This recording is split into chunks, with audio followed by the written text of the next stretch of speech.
Welcome, everyone, to Hands on Politics. Couple of brothers here, Rich and Ken from the Bronx, talking about politics, trying to make politics understandable for those who want to understand politics. Today, we're going to talk about the Texas state Senate race.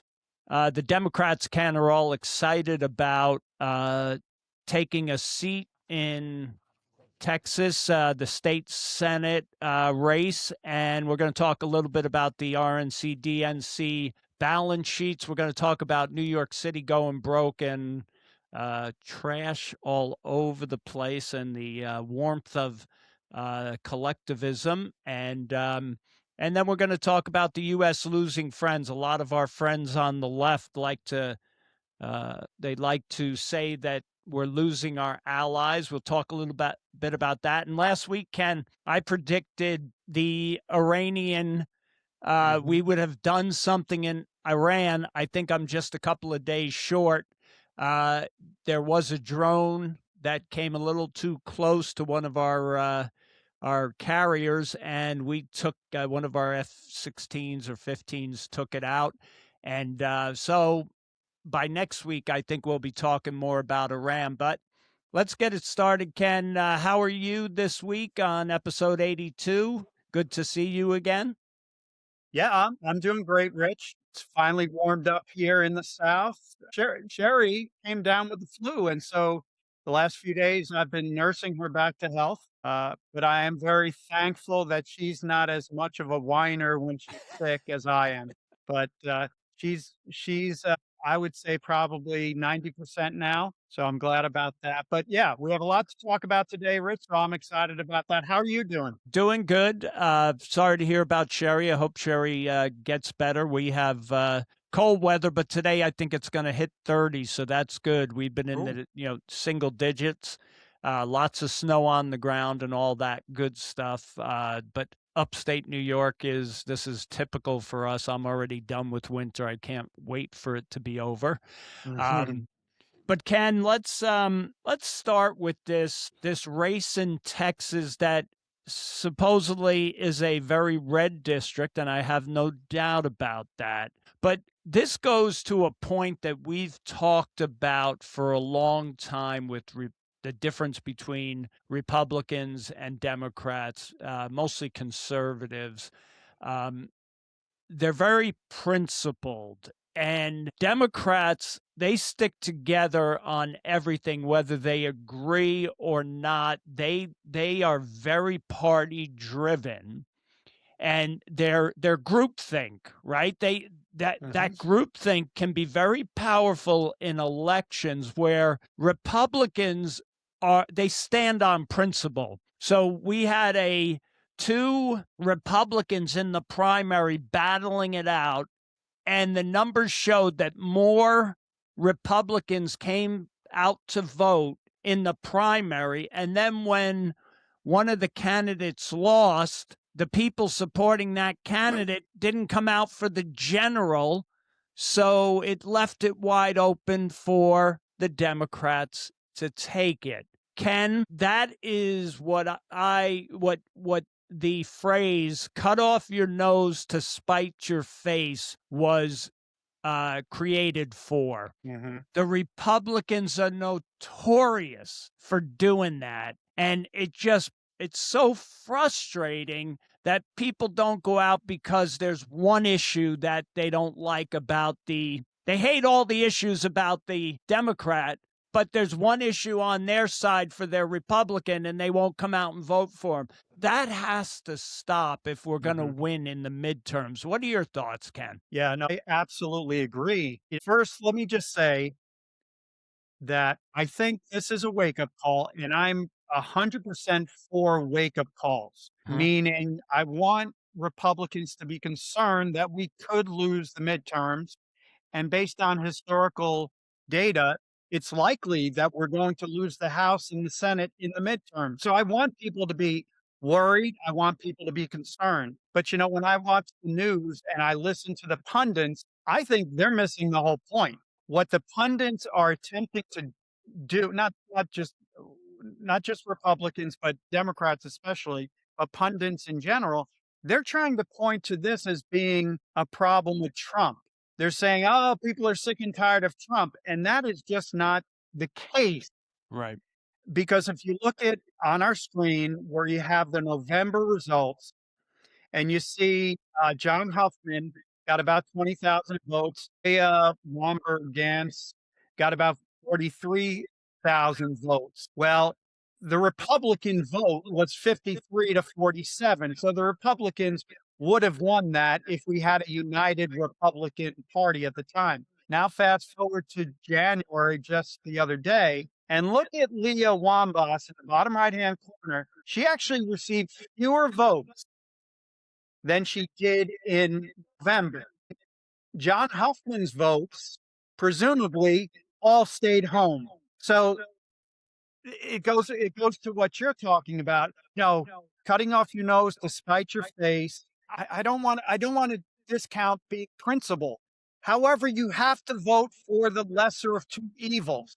And Absolutely. so by not going out to vote for Leah, you allowed a Democrat to get in there. Now, this is a state election. This is a state for the state Senate, and the Republicans still control the Senate. So it's not terrible. But I think just from a bigger picture, Republicans have to stop doing that. Yeah. We have to, if we don't go out and vote for the Republican, even if that person is not the perfect Republican, it's going to cause us to have somebody like Kamala Harris running the country with Chuck Schumer. We got to go out and vote for the lesser of two evils and stop this like, oh, the guy's for, I don't know, a 2% higher tax. Stop that and vote Yeah. for the Republican and stop with all this infighting, Rich. Yeah, no, it's the Republican, is for a 2% increase, but I guarantee you if he's for a 2% increase, the Democrats for a 75% increase. Let me make this other point, Rich, Sure. before I forget. Now on the screen, you can see Taylor Raymet. I think that's how you pronounce it. He's the Democrat who won. Well, he is an Air Force veteran. He campaigned like a Republican. He avoided culture issues. He focused on everyday Texas problems. And so to the people in Texas, I'm sure the people who didn't go out were like, oh, well, he's kind of a Republican anyway. So Democrats like to do that, right? And we Yeah. have to realize, especially at the national level, I don't care how conservative the Democrat is when he's in his district. When he goes to Washington, D.C., he becomes Chuck Schumer, and he Yep. votes 100% with Chuck Schumer. And so we need to remember that, or Republican voters need to remember that. A Democrat is no good, no matter how conservative they speak in their district. No, absolutely, Ken. We saw that with Spamberger, and we saw it with the other one, Jersey. What was her name? They and the media plays the game with them. The media is just an extension of the Democratic Party, and what they do is they say how moderate these candidates are, and then you look at what Spamberger's doing in Virginia, and you're like, that doesn't sound moderate to me at all. So they are sheep's and wool, sheep's Wolves in wolf in sheep's sheep's clothing. clothing. Thank you. And we have to stop this, and we have to learn that lesson that we keep eating our own, and it never does us any good, because no matter how conservative, even if you do elect a conservative Democrat, if there are any of them left, at the national level, that D next to their name it impacts the power play and who controls everything. And we know the Democratic Party is controlled by the left. So your conservative Democrat is not going to get onto any committees or anything else, and they'll have no influence whatsoever, because they are just there to empower. That D next to their name empowers the Democrats to control all the committees. And that's if all you want for the next 2 years, after these midterm elections, is impeachment all day long and abolish ICE and defund the police and all of those crazy things. This is what happens. You're going to hurt yourself, cut off your nose, spite your face if you don't go out and vote for the Republican that isn't perfect. That's the way the system works, and you have to work within the system what you get. And it's so frustrating if if the majority of people, if everybody voted, we would win a lot more elections, because the people who tend to stay home are not the left. It's the hardworking blue collar. I can't change anything, so I'm just going to work and living my life guy and gal that don't go out and vote. We have to change that. We've got to get people motivated to get out there and make sure we control, stay in control of the House moving forward. So this is not a sign for the Democrats at all. Like you said, this isn't about Trump. This is about Republicans staying home because they were mad at one of the Republican candidates. That's simply. But the media will play it. They'll play it as everybody's turning on Trump. Trump is the bad guy and causing chaos and all this. It's just part of the narrative. Hey, Rich, let me just bring up one other thing, not to have a long conversation about it, but as I was looking at this issue, one of the other items that played maybe a small part, I don't think it was a big part, but there was some bad weather. Like we know that there was bad weather across the country. And so this might have played a part in it when it came to early voting. And it just made me think, if you think about Democratic voters, where are the Democratic strongholds? They're in big cities, very condensed, very consolidated cities. Whereas the Republican vote is very dispersed. It's in more rural locations. And so if you think about that, when there is bad weather, or even if there isn't bad weather, Republicans probably have to travel a significantly longer distance to get to their voting location. Like, I think of us growing up in the Bronx, our voting place was right around the corner, literally within 100 yards, where we'd go to PS7 to vote.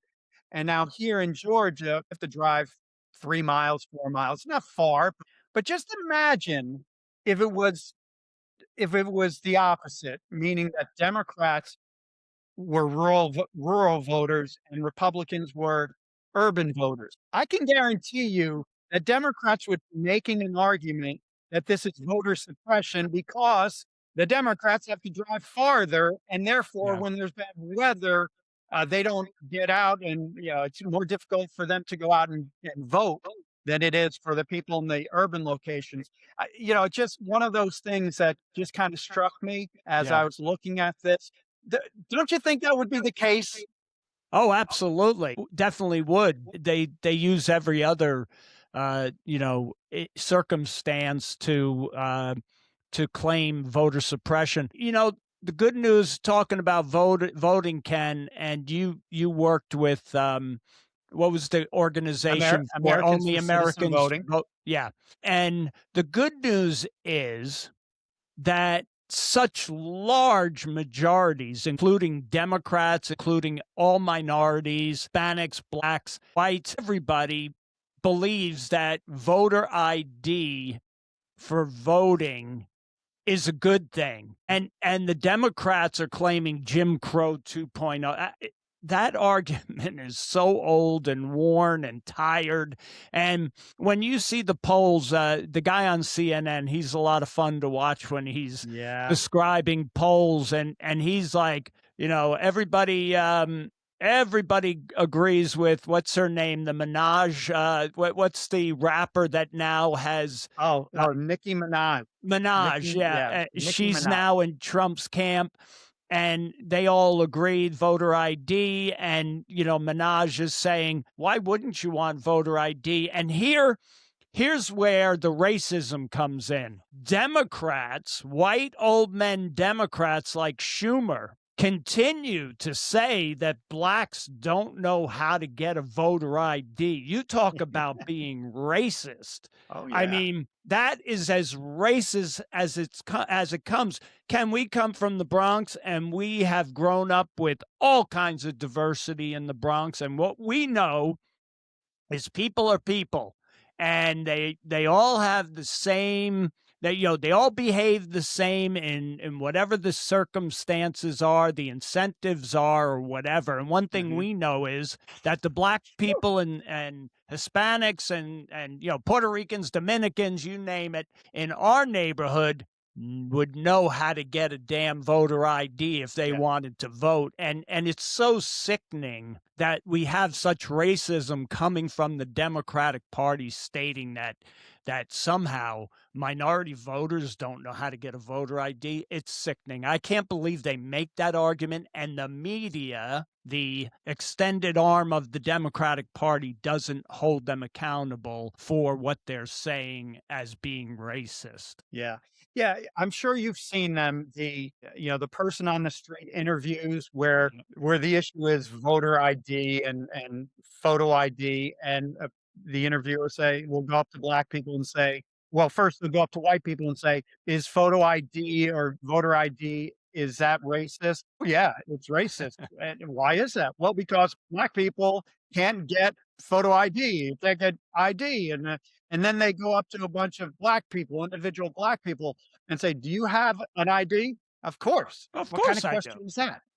And Yeah, black person after black person after black person, yeah, they ask, "Of course, I need it. yeah, I drive a car. I have right, my school ID." There's yeah, just a million IDs that they have because we all need ID to purchase things virtually every day. You go to the absolutely, bank, you gotta show your I mean, you name it, you have to show your ID, and so absolutely. you're right. It is just flat out racism, but the reason they do it is because they do not want photo ID in particular, Yep. because they wanna take advantage of the system. In other words, they want to cheat, and that's really why they do it, but it is appalling. It is disgusting how Democrats talk about minorities. It's totally disgusting. Yeah, and they've been caught, saying the secret part out loud now that this voter ID, the Safe Act, is all coming to a head here. Well, if people have to show voter ID, then there'll be people that can't vote, and it's like, yeah, the only people who can't vote are the ones that don't get voter ID, which are non-citizens, and that's what it's all about here. Mhm. We know.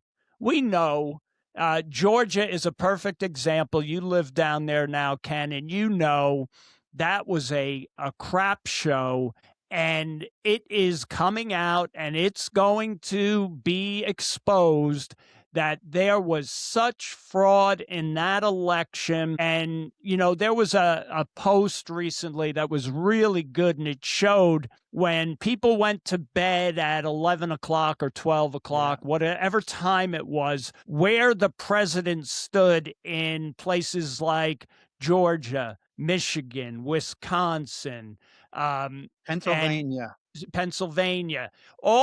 He was up by significant margins. Yeah. And when we woke up, he lost everything. And the count stopped at 3 a.m. I think it was it Georgia where it stopped at 3 Yep. a.m. They covered the windows so people couldn't look in. Yep. And all of a sudden, the ballots just kept coming in. And actually, in Georgia, the military ballots, zero people voted for Trump. Now, do you believe for a minute that the military ballots would have zero people voting for Donald Trump? I don't think so. So, just to the point, Ken, moving forward, this voter ID is extremely, extremely important. Yeah. And the Democrats are fighting to the death on this one because they know the more this stuff gets codified, the harder it's going to be for them to cheat going forward, even in the big cities.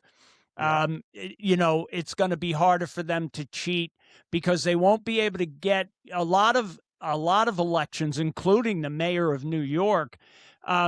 Only a handful, 10 to 25% of voters actually make the decision in many of these races. So if they can't get their illegal voters out there to, change the margin, it's going to be more difficult for them to win. So especially the more progressive and the more left they are. And speaking of Mandami, Ken, Wait, but I got to make a couple of comments on that. go ahead. Uh, you remember we interviewed Garland Favorito, Oh, yes. who He is was a great interview. oh, great interview. He's a big election integrity guy down here in Georgia. Um, And a lot of the things that he has been talking about over the last several years, we're now starting to see Yeah. what he said is now getting some publicity in the mainstream or the national media. Like, for example, one thing that he talked about is like there was no control over the ballot. And we just found out the lawyers for the Democratic Party, or maybe it was the election board, which is one and the same in Fulton County, there were 315,000 votes that didn't have any electronic scan. Nobody signed off on them, but they got counted. So 315,000 votes from Fulton County. Fulton County never should have been counted, but they were. What did Trump lost by? I think I don't know, 12,000, 11,000, Yeah, it was 12,000 it was a votes. low number, yeah. Also, down here in Georgia, Greg Dolezal he was a state senator. He's running for, oh gosh, attorney general or secretary of state. I'm not sure, but he's had a number of videos where they're taking the voter rolls and you can for $500 you can get the voter rolls for all of Georgia. And what they're finding is there's empty buildings that had 150, people that supposedly lived there and they had their absentee ballots sent there. You have empty lots, same thing, hundreds and hundreds of different places. You have homeless shelters with thousands and thousands of people voting out of these places, supposedly. And so but they're going around to all these different places showing them, and they're showing you the documentation saying we got 50, 100, 200 people that voted from here, and obviously it's totally bogus. Yeah. So a lot of this is coming out. And then just the other day, the DOJ had people go into the Fulton County storehouse where they keep a lot of these votes, a lot of the paperwork. And what you're going to find, because Susie Voiles, who's a political person down here in Georgia, she said when she was doing the counting, she came across reams and reams of ballots that were just photocopies, all Hmm. the same exact documents, just photocopied. So people are criticizing the Trump DOJ for doing this, but I I can guarantee you they're going to find a tremendous amount of fraud that would have easily flipped the presidential race and would have flipped both senatorial races in Georgia if we had, Voter actual controls Yeah. during the 2020 elections. But So Ken, I wanted to get that in there, Rich. we've already litigated this, and we weren't planning on even talking about this issue, but No, to your point, it's yeah, Garland was a great interview back when we used to do Blog Talk Radio and Hands on Politics 1.0. And he geo-tracked the drop-off boxes, and the same people were going to those boxes yep, with multiple ballots. yep. He was a great, great interview, along with we did the congressman back there as well. The VA secretary now, Oh, what's Doug his Collins. Yep. Doug Collins. We interviewed him as well. But we'll see where that goes. But New York City Ken, when I was saying about Mandami, you know, the they're in a budget crisis, and Mandami is, blaming it obviously on what's his name, Adams. And but here's the thing, Ken, that's not even the issue that New Yorkers are going to care about. Me and we used to live on 233rd Street, and I don't know if you remember, but our window to the street, the boys' bedroom, right below us was where the super would put out the trash. Yeah. And the trash, where they came to our street twice a week, and I don't know how many people were in our building. It wasn't that big, but there were probably hundreds. Hmm. And the super on Tuesdays and Fridays or whatever, Mondays, Thursdays, Sundays, whatever, would put out the garbage that we would put in the basement. They'd roll it out, and we'd have 25 yards long, 6 Yeah. feet high of garbage, and the trucks would come in, and they'd fill up 2 or 3 trucks on our street because we had 3 buildings that put out trash there, on the street. And that would happen twice a week. That's what people care about from a mayor, is that stuff goes away twice a week, and we don't have to trudge through whether it's trash or garbage everywhere. And that's why we have alternate side of the street parking. So after that trash is picked up, it coordinates with the sweeper, and they Yep. come on and get all the stuff that the guys left behind, the little stuff that falls out of the bags, all that good Yep. stuff. Uh-huh. That is the mechanics of what happens in the city. And then when it snows, that same department, the Department of the trash sanitation Sanitation. department, they're also the guys that plow the streets because they put the plows on the trash trucks. Yep. That takes coordination when you have a storm and you have to pick up the trash. And Mandami is like this kid that came out of his parents' wealthy basement, Hmm. wants to look, he knows how to get in front of a camera, but you don't see him around any of these piles of trash helping the sanitation guys throw it in the back of the truck. You won't find him doing that. But this is what his downfall is going to be. And we've talked about this, Ken. The mayor's position is a management position. It's not a global issues. That's right. I don't care if we were living on 233rd Street still, we would care less that Mandami knows anything about the Middle East or the UN or Iran Mhm. or Iraq or anything else. The trash is sitting under my window and it stinks. Get the trash picked up, you idiot. And that's what New Yorkers care about, and they're all already swarming him like bees on honey. And he's gonna, little things like this that you can't predict are the downfall of many, many politicians. So this whole thing is very interesting. People are more interested in that than the financial aspect that the city's been mismanaged. Everybody knows Democrats mismanage money. They don't know how to manage money. So that's not a surprise. But get my damn garbage picked up. What are your thoughts on that, Ken? That's exactly it. Mom Donnie's talking about the Middle East, and he's talking about what Trump should do. You got some real jobs to do. You got to fill in the potholes. You got to remove the trash. You got to get the snow out of the way. I think this was a real wake up call, maybe to him. I don't know. You said that everybody knows that Democrats are not good managers. I don't know that that's the case. Maybe they do, Hmm. but I but it is true, but we need to emphasize it a little bit Yeah. more because Mamdani is a great speaker. If you listen to him speak, and if you don't know what he's talking about, if you don't care what he's talking Yeah. about, He you're like, sounds oh, good. that guy presents himself pretty well. But Mhm. yeah, his job is cleaning. He is a city manager. He's supposed to keep this city running well. The fire department, the cops, sanitation, the sewer system, that's what your job is. You're Exactly. not secretary of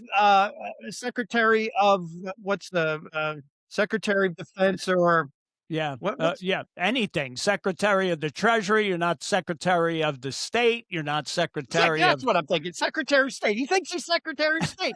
Just clean the crap off my street. That's Yeah. all he Get needs out to there. do. Get out there with your new Carhartt jacket and start slinging trash. Yeah, but let me go back to this slide, Rich, if I can.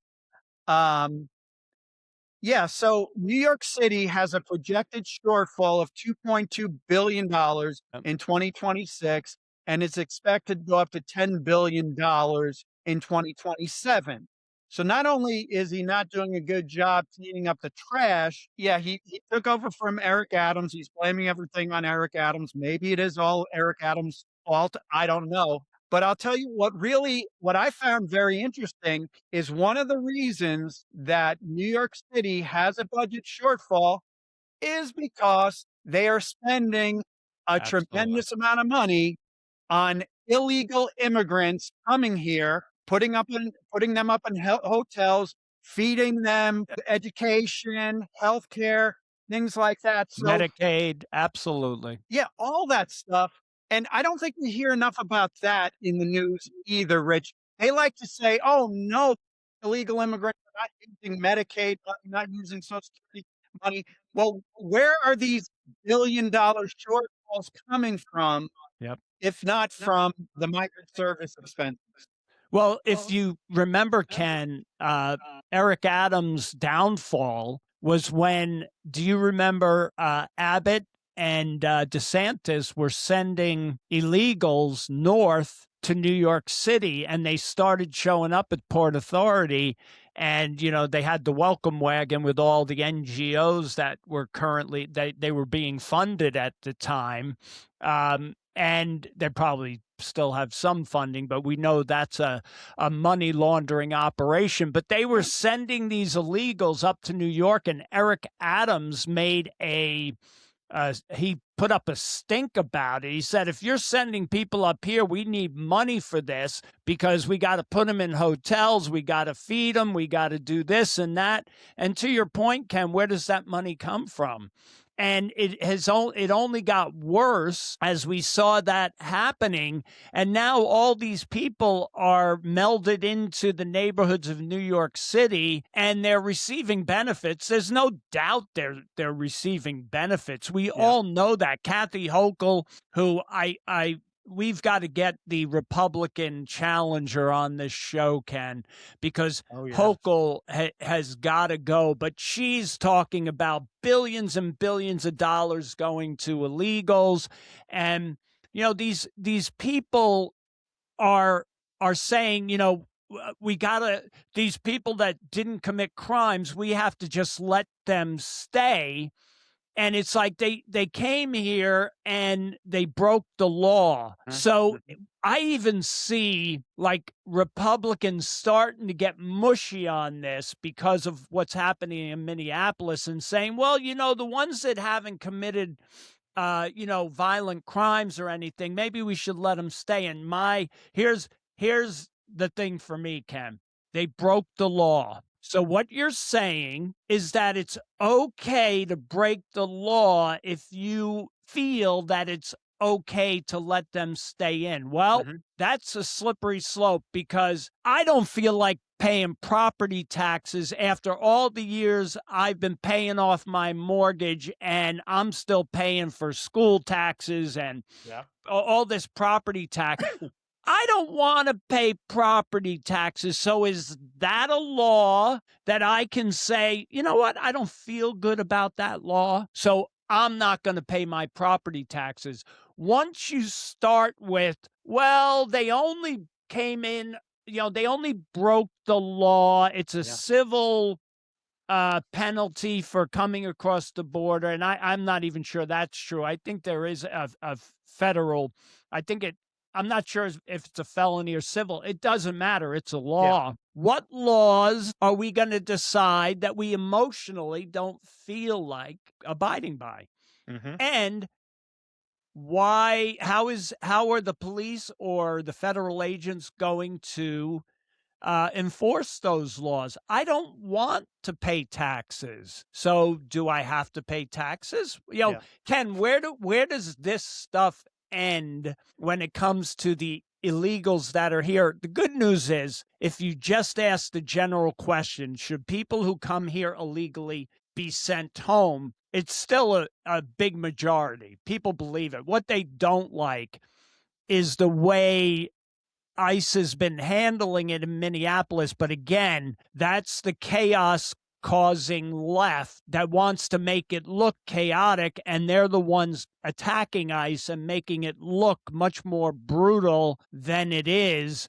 Hmm. And you know what? When ICE has to go after a murderer, a rapist, a child trafficker, drug trafficker, they could be, they're some nasty people, Oh, yeah. and they've got to be prepared, and they are in battle gear because of that, because they quite often encounter weapons. So of course, when you cover this and then you throw in these blue-haired crazies and these old ladies, ex teachers, and they're the radical left all going out and making this difficult, they cause chaos, and then people start going, well, I don't like that because it doesn't Hmm. feel good. The emotions take over the practical matter. So Yeah.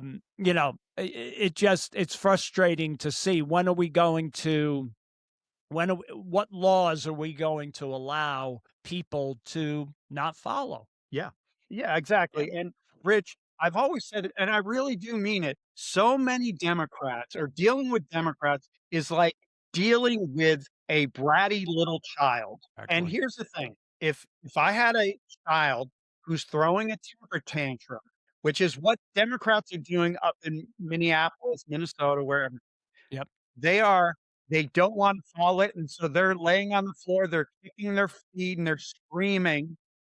And just like you can't accept that from a child, because if you accept it once, that child's gonna continue to do it over and over and over again, and then you're always dealing with Yep. what you have to do, just like with a child, and my kids thankfully were very well behaved. However, if they were misbehaving, they knew regardless of where it happened, there were times, not many times, where one of my children was misbehaving at when we're out at dinner, and I said, "Okay, well, if you keep that up, you're gonna get punished."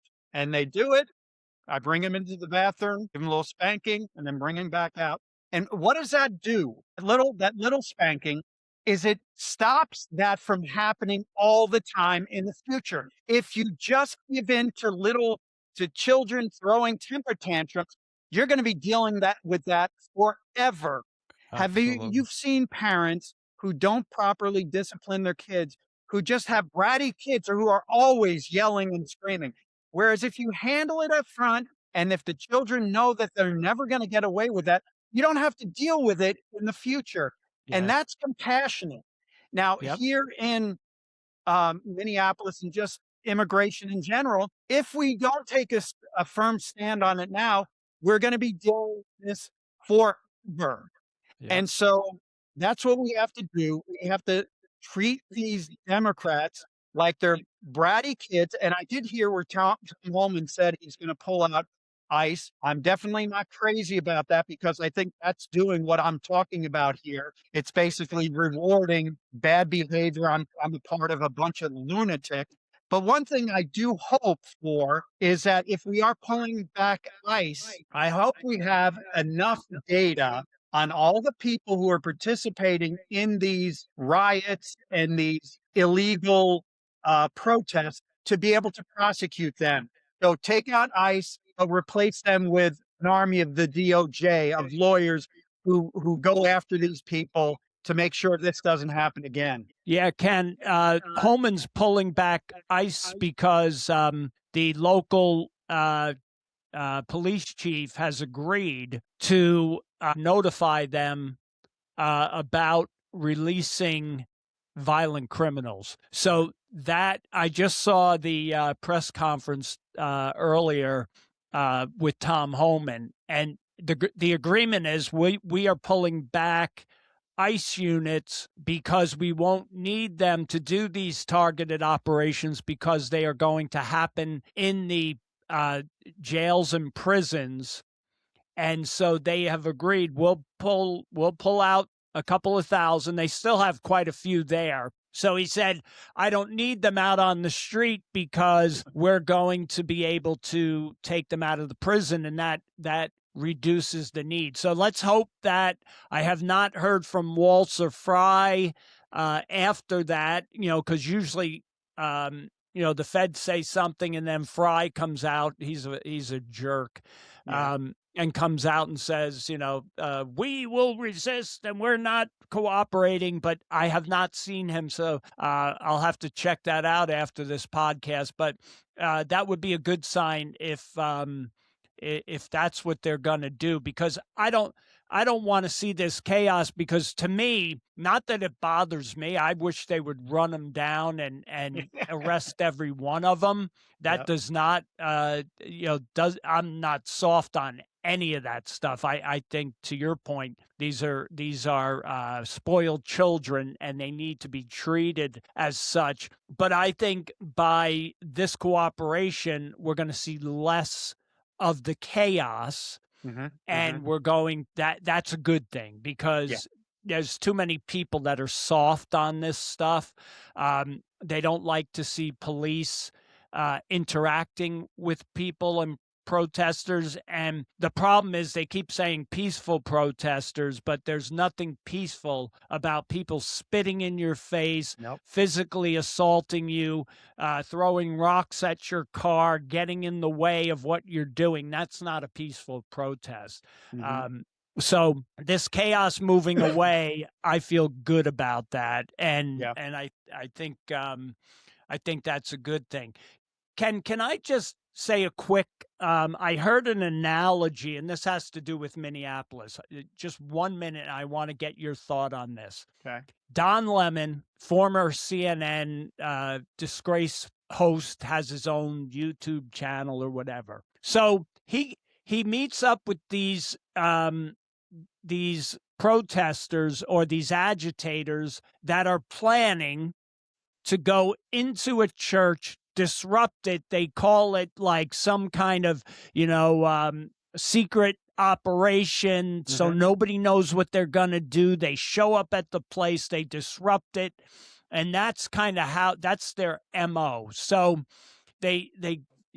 so we know what happened with the church. Protesters went in there, disrupted it, were screaming and yelling and scaring kids and parishioners when they were just trying to have a nice church service. Well, Don Lemon was arrested, and he says he's just being a reporter. But he says he went in to observe and document what they were doing. But here's actually what Don Lemon did. So I want to change the scenario to a bank robbery. Okay, so Don Lemon is with the bank robbers. They're planning to go into the bank, which is an illegal activity, to steal the money, just like he was going into a private facility and interrupting a church service. So he's with the conspirators here that are going to rob the bank, or they're going to go in and disturb the church. He rides with them to the bank or to the church, and they get out. He knows they're going to do illegal activity. So he goes into the church, and he's part of this group that goes in, and he records and he, disrupts like everybody else because he's in the way, trying to record it. So if he went into the bank and these people, he's knowingly going into the bank, knowing these people are going to do something illegal like rob it, okay? They rob the bank and he's there kind of filming it. Is he a conspirator? Is he a co-conspirator in that bank robbery? And what is the difference between a bank robbery, because you're conspiring to commit a crime? Either way, one is obviously you're stealing money. The other one is you're stealing people's peace and Mhm. their ability to worship without being interrupted on private property. So can a journalist could a true journalist go with bank robbers knowing they're going to rob the bank and film it and not be part of that? Would that be considered First Amendment rights to report on a bank robbery while it's happening? What are your thoughts on that analogy, Ken? I loved it. No, I think that's a good analogy, um, because he is participating Hmm. in the bank robbery, just like and he knows that a crime is going to take place. Yep. He's there, he's talking with the people, he has every opportunity to say, "No, stop this." If Right. somebody gets harmed, he could have helped avoid that. Yep. So I think there's some conspiracy involved there. He's conspiring with them.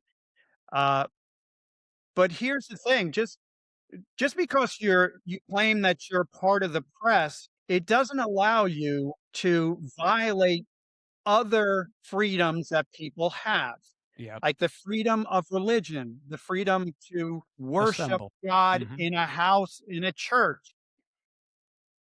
He can't go in there and disrupt that Yep. along with a bunch of other thugs. You can't do that. He's participating in taking away or infringing upon somebody else's freedoms. Yep. So just right there, speech, the press, assembly, that's great. They're great freedoms, but you can't come into my house. Like if he Yep. came into my house and said, I'm press, somebody broke into my house and wanted to tell me something because they had the freedom of speech, and he wanted to be there because he's the press. I'm sorry, you can't do that. That's illegal. You're coming Right. into my house Yeah. just It's like you breaking and cannot come entering. into a Yeah. church to disrupt everybody who are participating in Absolutely. their freedom of religion. So I Yep. think it's a good analogy, and I really think when you add the FACE Act to it, I think Don Lemon is going to be prosecuted. Yeah. Yeah, this whole idea that he's a member of the press and this is terrible. Uh, the Trump administration is taking away the freedom of of the press and speech. It's absurd, especially when you consider it or you compare it to what the Biden administration did during COVID, where they literally forced social media to take down legitimate uh, journalists and take down legitimate speech of private individuals. So it's just absurd all the way around, Rich. Yeah. No, absolutely, Ken. So that was kind of a side note. What do we have up next for Well, topics? just one point because earlier you mentioned NGOs. I did want to mention this real quick. Yeah. The RNC, Republican National Committee, I guess, and the DNC, Democratic National Committee, they just released their balance. I guess it would be for the 4th quarter, I'm not sure. But the RNC has 95 million on hand, no debt. The DNC has 14 million on hand, and they owe 17.5 million. You mentioned NGOs. I think this is just another example Yep. of where Elon Musk, Donald Trump, and Doge Yep. going in and looking at what we're using US aid for. You're right. USAID and USA. I think that's the Yep. right thing.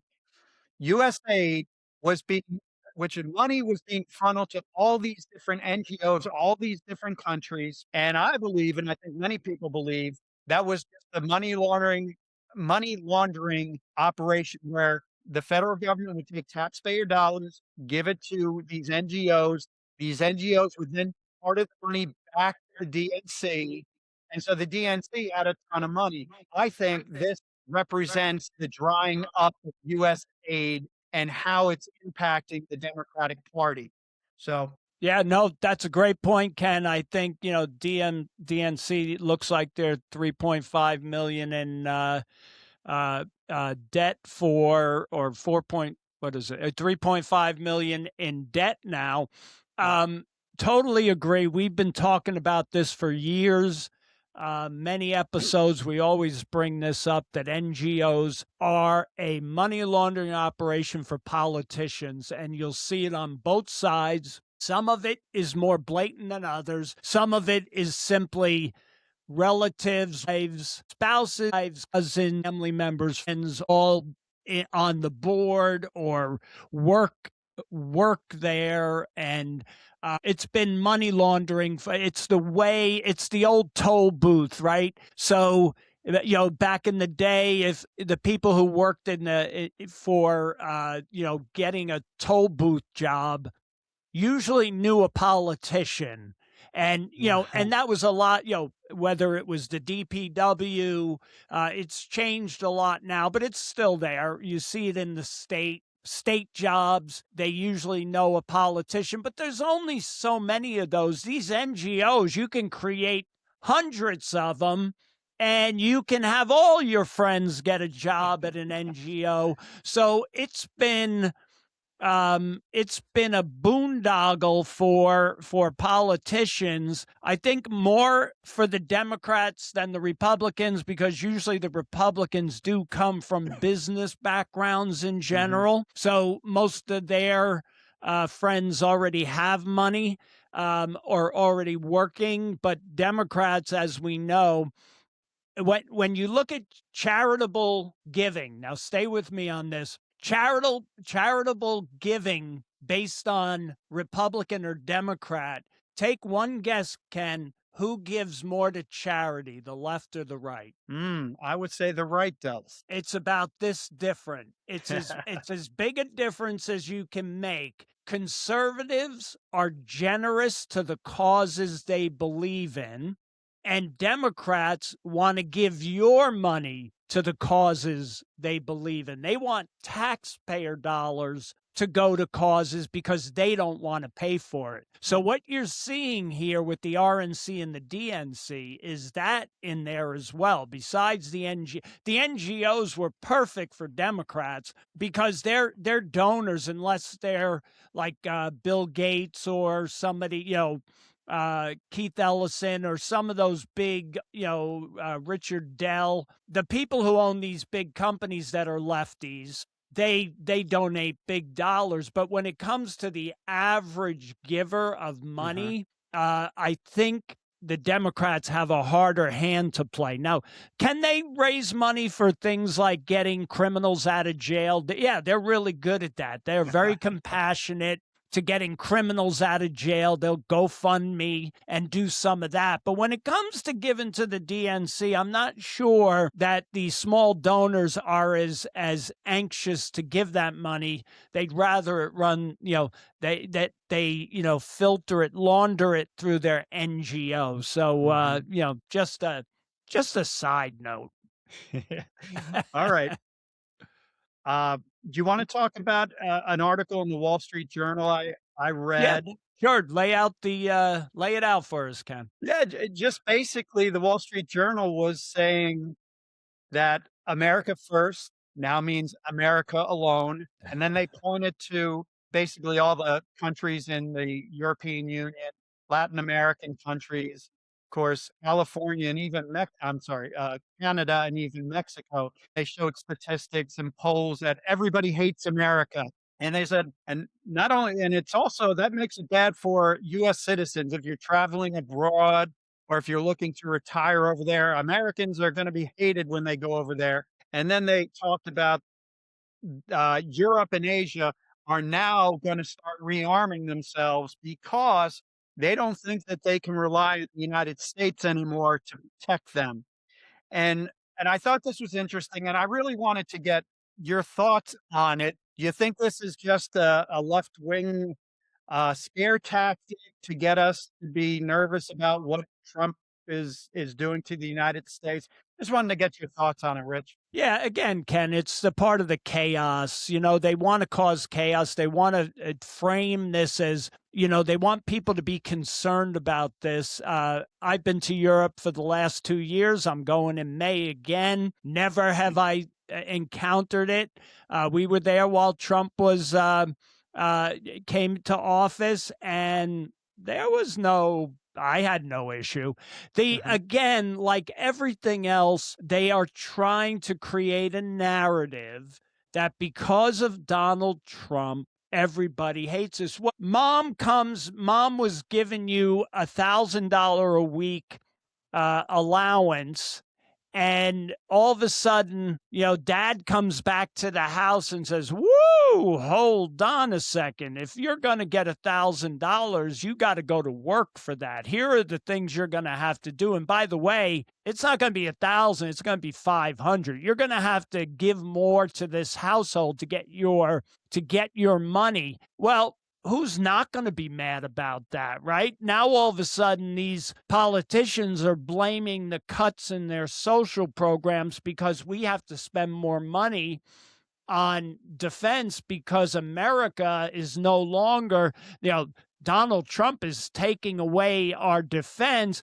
It's all a mirage of left wingers wherever you go are just trying to create a we all know most people live more conservative than they do mhm, left leaning, and the majority of people would agree you should pay your fair share for your defense, right? And that nations should look out for their own best interest. mhm, And just like the immigration issue, Europe and they talk about our borders, but Europe, France, the European Union, England, they're all suffering from illegal immigration by the Islamic community, and their cultures are changing. Uh, but America's the bad guy for closing borders and not allowing these people to come in. And, they're just, America first. And with trade, oh, look at America. They want to build their own cars. We build their cars here in mhm, Canada.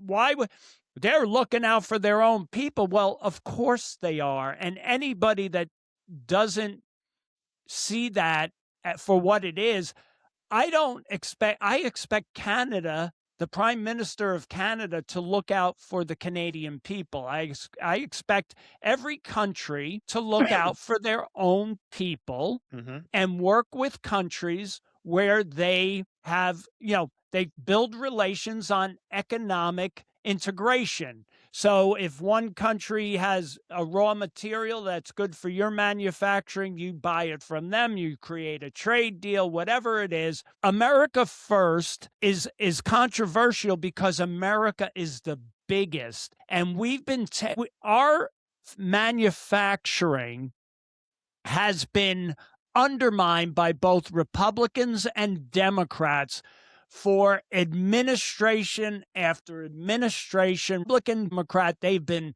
outsourcing our jobs, and COVID came along, and all of a sudden we're like, how come we can't get masks? How come we mhm, can't get drugs? How come we can't get computer chips for our cars?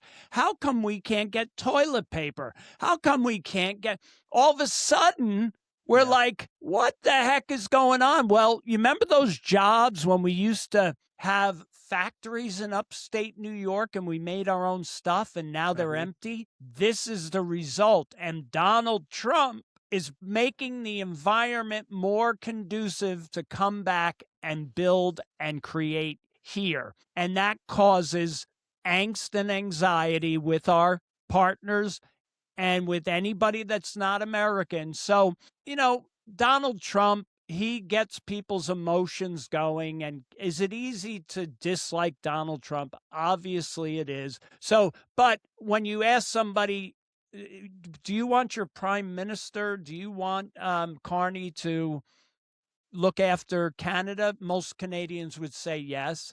And most Americans, do you want Donald Trump to focus on things that are good for Americans? Most Americans would say yes. This is just the left causing chaos. And the Wall Street Journal, it was probably a opinion article, but I don't know yeah, that. mhm, Wall Street Journal is kind of like just left of center. They would say it's a right. I think it's more left of center. Some of their opinion writers are more to the right, but they try to be down the middle. But none of this surprises me and none of it bothers me because Uh-huh. in the end, if you're strong and you're doing the right thing and your country's doing well, if America's doing well, everybody's doing well. Mhm. That's what people got to remember. We set the tone for the world, and that's a responsibility. And could President Trump say that in a better way? Absolutely. We've talked about this many, many times, but it's what he does, not what he says. That's the important thing. And you got to focus on policy and you got to take the emotion out. That Mhm. our system is designed for thinkers, not emoters. You've got an emotion is has its place in certain things, giving and charity and all that. But practical politics is practical. It's the Mhm. lesser of two evils. It's what are the policies, not what the personal attributes are of the person. What are the policies? You got to compare those two things and pick the lesser of two evils or the best of the two, right? So, a long way of going around this article, but Yeah. those are my thoughts, Ken. No, I great thoughts on that, Rich. Yeah, it really just comes down to I liked how you put it. It's like you were so used to getting, being given things for so long. Now you're being asked to um, pay for some of the things. Like, for example, NATO, we're protecting you. We are paying for the overwhelming majority of your security. We just want you to pay 5%, Yeah, right? So that we're right. not paying all of it. That's pretty fair. The tariffs, the trade policies, we just want fair trade Mhm. policies. That's Yep. it.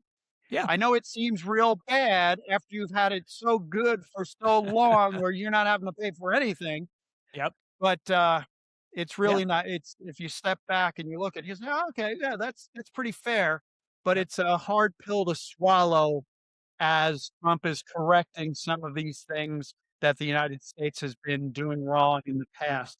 So, yeah, great insight, Rich. What else we have here? I think I think we're oh, up on a little over an hour, so let's finish up on this. And I don't know if you've been following it, but the Nancy Guthrie abduction. Have oh, you? uh, wait, She's the Nancy mother. Guthrie, She's the mother of the Savannah. morning host on one of the CBS or NBC talk shows. Seems like a Yeah, very nice woman. Um, she lives in Tucson. yeah, Been to Tucson. I spent a lot of time in Tucson consulting, so I know the area pretty well. It's very close to the border. Um, Beautiful area. It's got one of the biggest plane graveyards on the way down from Phoenix to Tulsa. Um, uh, you've got this graveyard that goes for miles and miles. Every old plane that ever flew is like in this graveyard. So it's a really kind of a I'm sorry, I'm saying Tulsa, Tucson. Tucson, Um, okay. yeah, going down, right before you get to Tucson, Arizona, that graveyard's there, and it's really beautiful. Arizona, rolling hills, the mountains in the distance, the cactus everywhere. It's a really nice area. Um, and, she was abducted. She lived in one of these communities where it's like on an acre lot Yeah. and a real nice house, nice pool place. She lived alone. Her daughter was a celebrity. It seems like the neighborhood was very close and she was abducted and we just really hope and pray that she's okay. She's 84 years old, but it's really weird circumstances. I guess a ransom note showed up at TMZ. Oh, you're kidding. I didn't hear No, about this. no, they sent somebody sent a ransom note. They don't know if it's real, Okay. but a couple of things that stood out for me is the sheriff. The sheriff, I'm not sure the sheriff should be the lead on this. He's very kind of um I don't know, wishy-washy, or uh he doesn't have a confident demeanor. And I think this is more of an FBI type investigation because you got kidnapping and ransom. I know the FBI is involved, but why they aren't the lead investigator here, I'm not sure. So it's a really interesting case to follow. Have you watched any of it, Ken? I've seen very little. Okay. I did see the sheriff. I wasn't real impressed with him, but I'm not gonna say that I watched it for a long time. Yep. It just seems like there's a lot of questions, like, why did she get taken? Who would have taken her? Those types of things. So I really don't know a whole lot about it.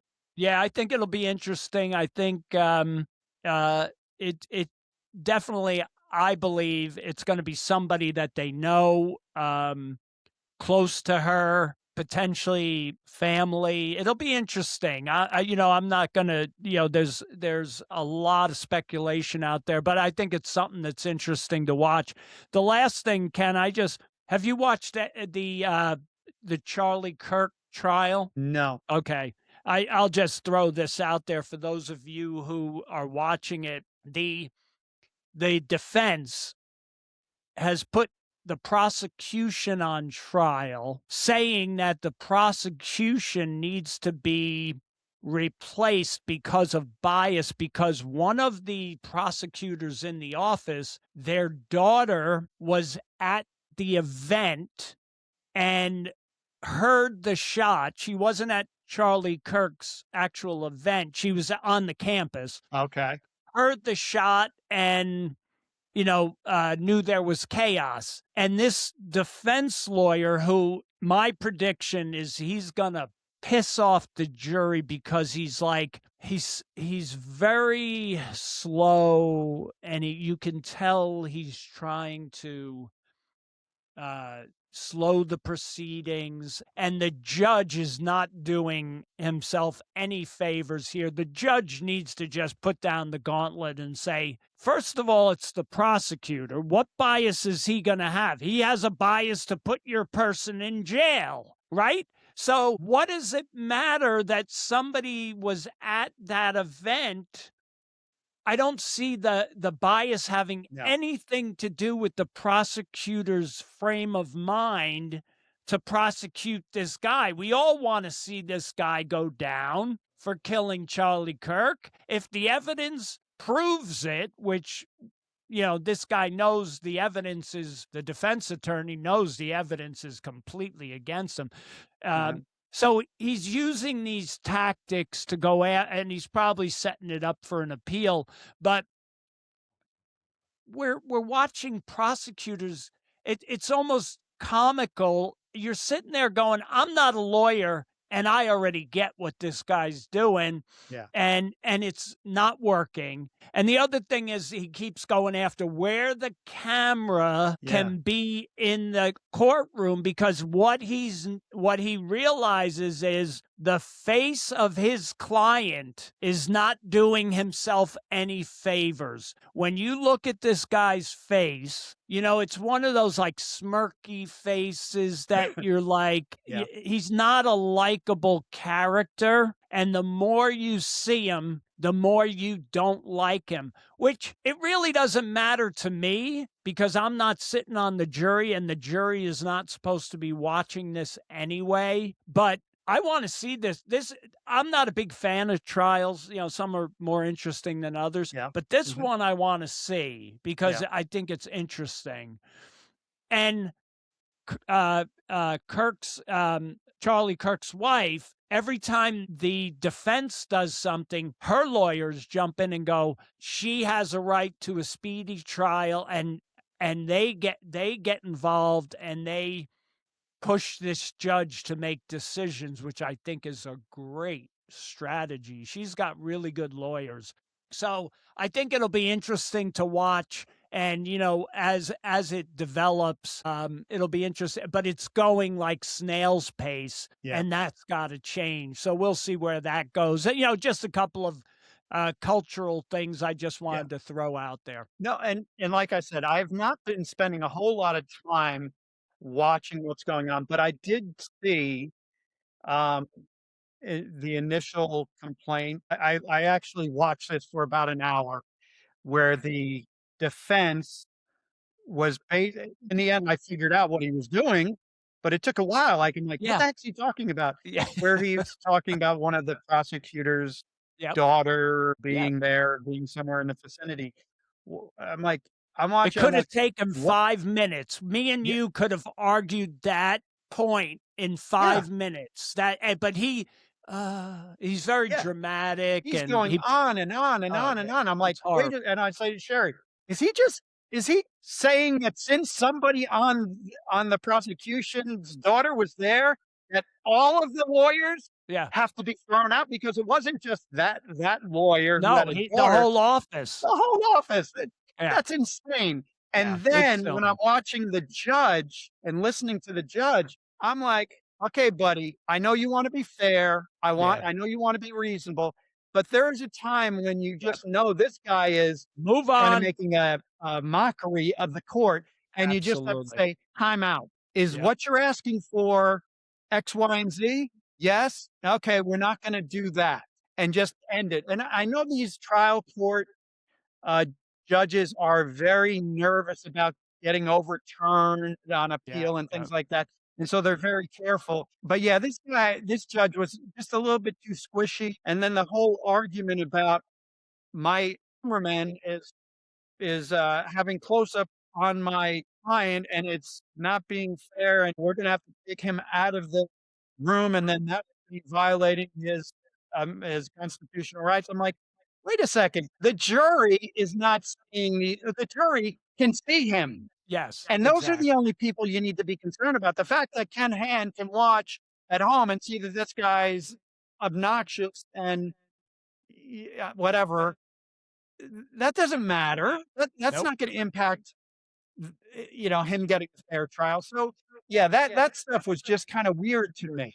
Yeah, absolutely. That's why it's interesting because I think this guy's going to shoot himself in the foot, and so it'll be interesting to watch. Last question, Ken, before we close out: are you watching the uh, Bad Bunny halftime show at the Super Bowl? Well, here's the thing, Rich. I'm actually considering not watching the Super Yeah, Bowl just because of that.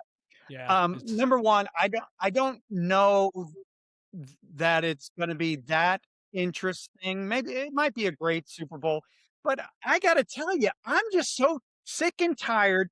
Like, who in the NFL thinks that it's a good idea to have Bad Bunny yeah, as a halftime show? I want yeah, to watch a football game. This is all about Americana. It's not about, and I don't really know anything about Bad Bunny, but the people who want Bad Bunny are generally people I don't care for, and so yep, I'm assuming it's gonna be a lot more woke, and then Bad Bunny at the Grammys talking about whatever, nobody's illegal. Oh, garbage. I just why can't we just use the Super Bowl as a getaway from yeah, all the insanity, all the political insanity that's around us?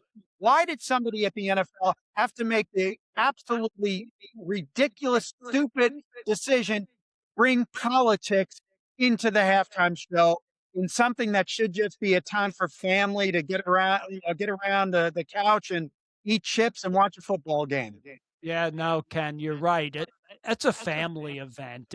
This is not a political event. Even if it's a normal pop star or whatever, I would rather no halftime show. Just do your Yeah. normal or have the best commercials. Let's do the best Super Bowl commercials of all time, something like that.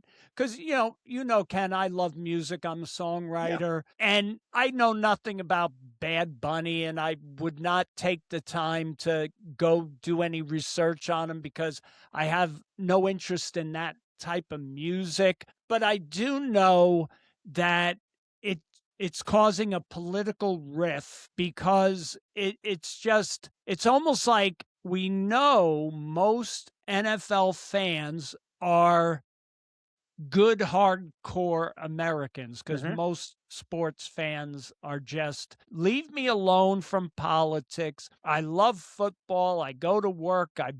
The main supporters of the NFL are Ford trucks, Bud beer, Coors Light, Mhm.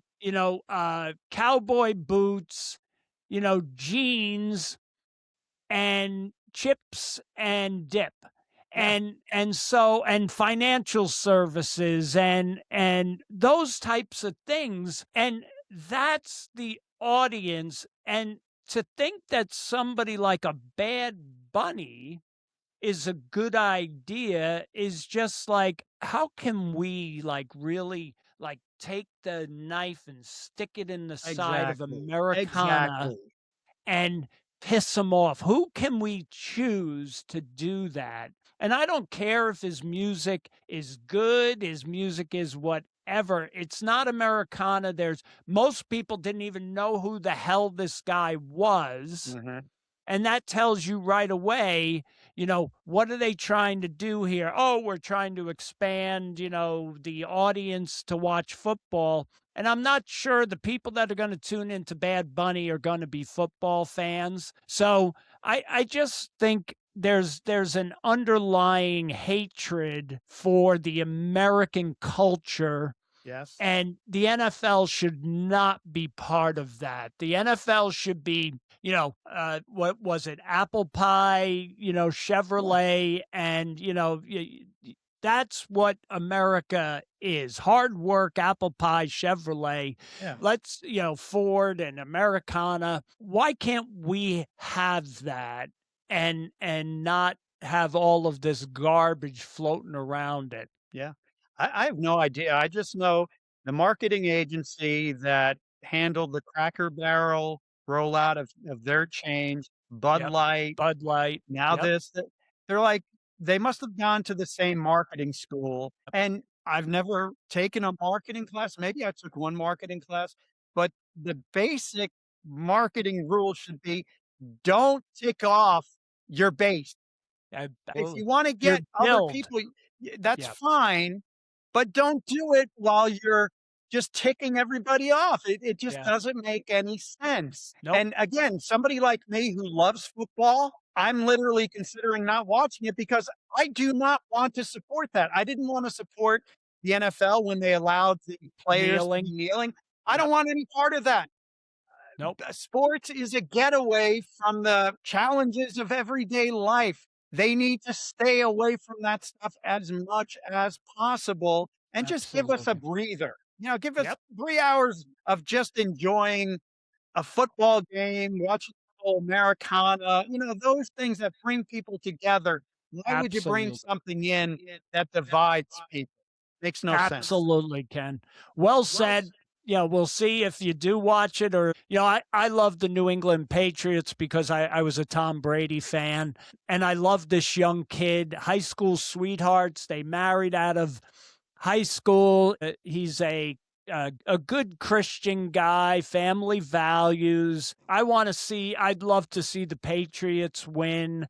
Um, so, if it was anybody, like if the who was it, the Seahawks, is that who they beat? Who did they beat last week? I would have watched Denver. I would have watched Yeah, New that's who they England. I beat. would have watched Buffalo. Those guys, but I could care less about who was the NFL, the NFC. I could care less of anybody that was in the playoffs for them. But I do like the Patriots. I Yeah, like the Denver because I lived out there for a long time. And then I love Buffalo the Bills. Buffalo Bills because I love Josh Allen. Yeah, Um, and again, that's Josh Allen, Knicks, and what's his name here on for New England. They're just Yeah, what is his name? May? May? Yeah, I think it's May. Um, they're just good guys, and you Yeah, want to see good guys win. And and the funny thing is, you got Bad Bunny, and most of these guys kneel and pray to Jesus that they won or made it through a game, or they give them credit. Jesus is my savior, and meanwhile, they pick Bad Bunny. I just don't get it. But yeah, I guess I do get it. It's whoever's running it is doing the Bud Light of the yeah. halftime show. The Dylan McGlavy or whatever his name was, Yeah. her name was, his name. Um, and they're just trying to do the same thing. But Ken, I guess we'll see. Yep.